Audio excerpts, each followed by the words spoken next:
Luffy é suede ayaulela mema. Fiel é Deus, aleluia, amém? Hoje o tema é o aprisionamento humano. Não é só na segurança pública, e são os presídios governamentais. Na realidade, não por sua própria vontade, mas por causa do que lhe assujeitou.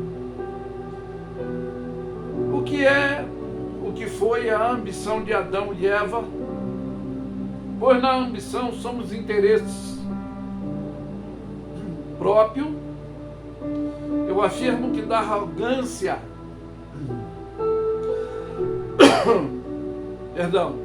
vaidosa do nosso egoísmo. Como é isso?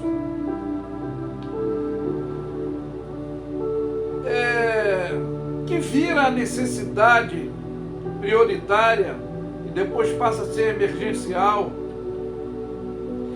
E aí vem o predomínio da ação imperativa luciferiana, que é o pecado, o nosso erro do alvo da obediência, como fez Adão e Eva, pois na desobediência, pois essa vulnerabilidade humana são hoje os vícios, prostituições, traições, inveja, competições, falsidade.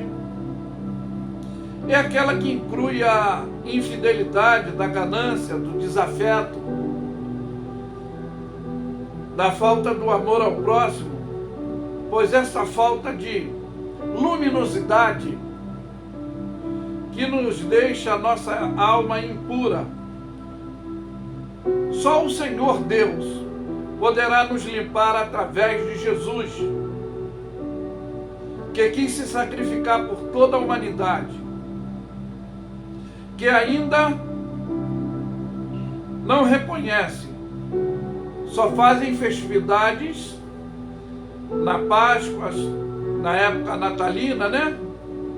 Mas a obediência das regras éticas e doutrina dos regimes, que é os nossos deveres da obediência em todas as áreas, pois essa nossa enfermidade não é só a doença física, mas ela continua sendo espiritual nesse sentido, que todos assim são atingidos por essa ação luciferiana, que é a malignidade deformativa, corporativa, imperativa nas áreas humanas.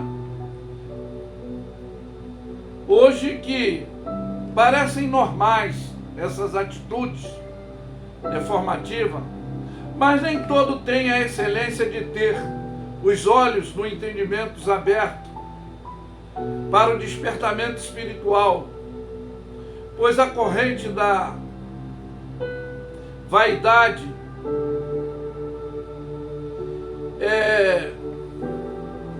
que mantém os interesses próprios são as algemas da vida, e só Jesus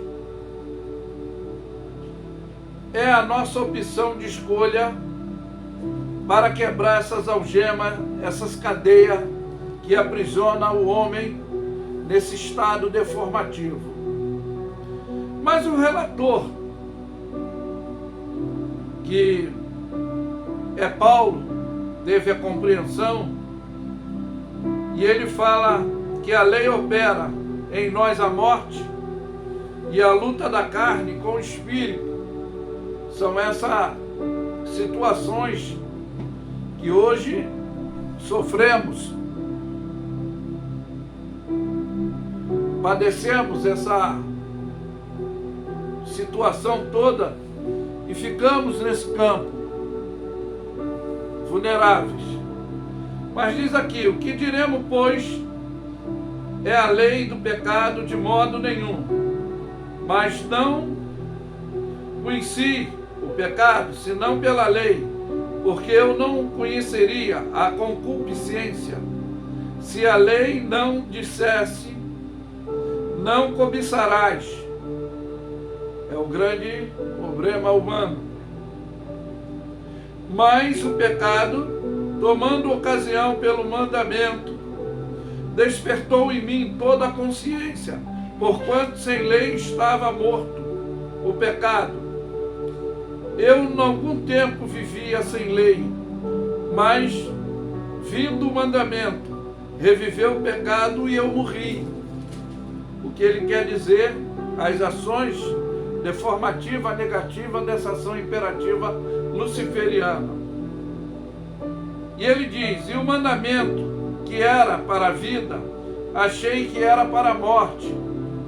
Ou seja, nós temos que controlar essa ação emotiva e racionalizar com atitudes comportamentais. Porque o pecado, tomando ocasião pelo mandamento, me enganou, por ele me matou.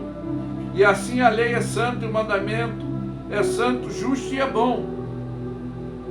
Logo tornou-se bom em morte, de modo nenhum, mas o pecado, para que se mostrasse o pecado, operou em mim a morte pelo bem, a fim de que, pelo mandamento, o pecado se fizesse excelentíssimo, maligno.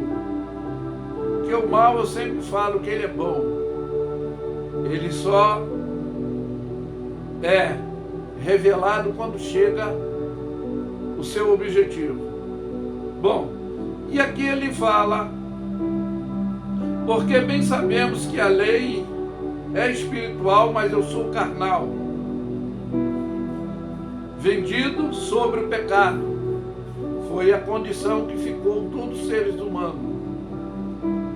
Por quê?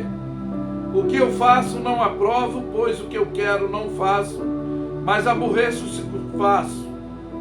E se faço o que não quero, consinto com que a lei que é boa. E de maneira que agora já não sou eu que faço isso, mas o pecado que habita em mim. Porque eu sei que em mim, isso é, na minha carne, não habita bem algum. E, com efeito, o querer está em mim, mas não consigo realizar o bem. Isso ainda ele estava escravizado, porque todos nós pecamos, mas quando chegamos à consciência de tomar atitude, de conhecimento que existe a imprudência, a imperícia, existe crime doloso e o culposo. Então, quando temos conhecimento, não há inocência. Há duas formas de pecado espiritual: a condição e a omissão. Então, tem a lei da consciência, que não tem como fugir, que é o agente policiador, que eu estou sempre falando, que Deus nos colocou esse detector. E aqui ele diz: ora, se eu faço o que não quero, já não faço eu, mas o pecado que habita em mim. É a atitude malignizada dos objetivos, dos alvos, dos interesses, da arrogância, que às vezes deixam predominar a nossa consciência pura. E ele diz: acho então esta lei em mim, que quando quero fazer o bem, e o mal que está comigo. Porque, segundo o homem interior, tenho prazer na lei de Deus, mas vejo os meus membros outra lei, que batalha contra a lei do meu entendimento, é o que eu estava falando, e me prendendo debaixo da lei do pecado, que está nos meus membros. Mas ele diz: miserável homem que sou, quem me livrará da morte, do corpo dessa morte? Aí ele diz: dou graças ao Senhor, por Jesus Cristo, que é o nosso Senhor, e assim que eu mesmo, com entendimento, sirvo a lei de Deus, mas com a carne a lei do pecado. Ou seja, falibilidade, não há bom sem defeito, todos nós falhamos, nem Jesus quis ser bom. Ele diz que bom só há um, que é Deus.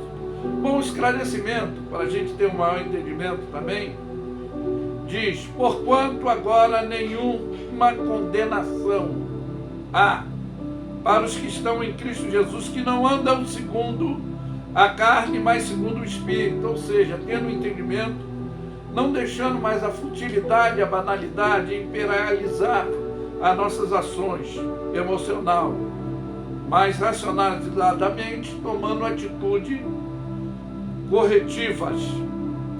Porque o que era impossível, a lei, visto que estava enferma pela carne, e Deus enviou o seu Filho em semelhança e condenou o pecado na carne, para que a justiça da lei cumprisse em nós, que não andamos segundo a carne, mas segundo o Espírito.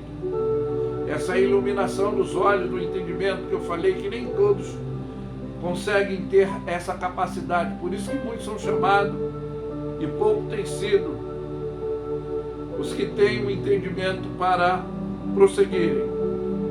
Porque os que são segundo a carne inclinam-se para as coisas da carne, mas os que são segundo o Espírito para as coisas do Espírito. Porque a inclinação da carne é a morte, mas a inclinação do Espírito é a vida e paz, essa tranquilidade que o Espírito Santo nos conduz. Porquanto a inclinação da carne é inimizade contra Deus, pois não sujeita à lei de Deus, e nem em verdade o seu poder. Mas naquele dia todos teremos que prestar conta, ainda que temos essa tal banalidade que dizemos livre-arbítrio, não. Temos opção de escolha. E tanto é que está homologado que a alma que pecaça morrerá. Tudo que o homem plantar, ele colherá. Aí diz: porquanto que estão na carne, não podem agradar a Deus. Vós, porém, não estáis na carne, mas no Espírito. Se é que o Espírito de Deus habita em vós. Mas se alguém não tem o Espírito de Cristo, esse tal não é dele. Não adianta querer falar e viver só em religiosidade. Tem que se cumprir a lei e respeitar a regra, fé, prática e a conduta. Por quê? Se Cristo está em vós, o corpo, na verdade, está morto por causa do pecado, mas o Espírito vive por causa da justiça que Deus nos dá. E se o Espírito daquele que dos mortos ressuscitou a Jesus habita em vós, aquele que também dos mortos ressuscitou a Cristo também vivificará o vosso corpo mortal pelo Espírito que em vós habita. Agora o entendimento, tendo essa claridade, luminosidade do conhecimento, do esclarecimento. E de maneira, meu irmão, que somos devedores, não à carne, mas para vivermos segundo a carne. Porque se vivermos segundo a carne, morrereis, mas se pelo Espírito mortifiqueis as obras do corpo e vivereis. Ou seja, deixais as banalidades, as futilidades, vivendo nesse corpo mortal, mas andando espiritualmente, com equilíbrio. Porque se viveres segundo a carne, morrereis, mas se pelo Espírito mortifiqueis o corpo, vivereis. Porque todos os que são guiados pelo Espírito de Deus, esses são filhos de Deus. Porque não recebeis o espírito da escravidão, para outra vez estar em temor, mas recebei o Espírito de adoção de filho, pelo qual chamamos Abba Pai. E o mesmo Espírito testifica com o nosso Espírito, que somos filhos de Deus, e que em nós somos filhos, somos logo herdeiro, também herdeiro de Deus, co-herdeiro de Cristo. E é certo que com Ele padecemos, para que com Ele também sejamos glorificados. E aí é que Paulo diz, quando Jesus disse, no mundo tereis aflição. Jesus disse, mas tem de bom ânimo. E aqui Paulo afirma, pela primícia do Espírito Santo que intercede por nós, que temos agora essa intercessão de Deus por nós. Porque para mim tenho por certo que as aflições do tempo presente não são de comparar com a glória que em nós há de ser revelada. Porque a ardente expectação da criatura espera a manifestação do Espírito de Deus, porque a criação ficou sujeita à vaidade, que é esse pecado que eu falei, da futilidade, da banalidade, dos interesses, do egoísmo, da arrogância. Não por sua vontade, mas por causa do que lhe assujeitou, essa ação imperativa luciferiana, que é o mal. E na esperança de qual também a mesma criatura será liberta da servidão da corrupção para a liberdade da glória do Filho de Deus. Vida de obediência, que essa é a nossa necessidade prioritária agora, não as futilidades de coisas paliativas, fúteis, porque sabemos que toda a criação geme e está juntamente com dores de parto até agora, e não só ela, mas nós que temos a primícia do Espírito, também gememos, e o mesmo Espírito, esperando a doação, a saber, a redenção do nosso corpo, que ficou vulnerável, conforme eu falei, a toda atitude malignizada, imperativa, que são os atos hoje deformativos que parecem normais. Mas diz aqui, porque em esperança somos salvos, ora a esperança que se vê não é esperança, porquanto se alguém vê, como espera. Mas se esperamos o que não vemos, com paciência esperamos. E da mesma maneira também o Espírito nos ajuda nas nossas fraquezas. Ele que nos fortalece, doutrinando o nosso espírito a não viver mais nessa banalidade e futilidade. Por quê? Não sabemos o que havemos de pedir como convém, e o mesmo Espírito intercede por nós com gemido inexprimível, é aquele que examina o coração, que sabe a intenção do Espírito, e é ele que, segundo Deus, intercede pelos santos. E saber que todas as coisas contribuem para o bem daqueles que amam a Deus,